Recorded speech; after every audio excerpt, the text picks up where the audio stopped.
Well, picking up on that now, I'm joined by the man who, as director of the CIA, oversaw the killing of Osama bin Laden, the former US Defense Secretary, Leon Panetta. Mr. Panetta, thank you so much for joining Piers Morgan Uncensored.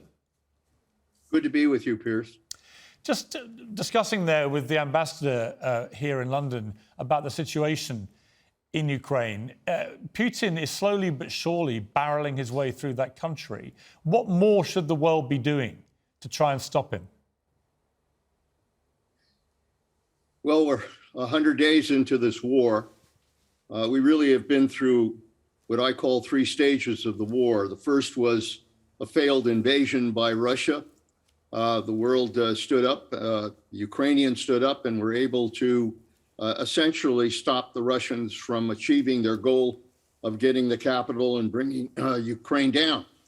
The second stage is siege warfare and tremendous destruction and killing of innocent men, women, and children to try to break the will of the Ukrainian people. That failed as well. And the third stage is the one we're in now, which is this war of attrition, with Russia trying to gain territory in the east in order to have leverage, I assume, for negotiations. How long that war of attrition goes on, no one really knows. It could continue for weeks and months. It could result in negotiation, which is what the world obviously hopes for, or it could escalate into something worse. The decision as to what happens really rests with Putin and nobody else right now. Henry Kissinger suggested that Ukraine may have to cede territory to end the war.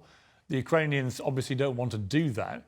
But is that something which perhaps becomes inevitable the longer this goes on?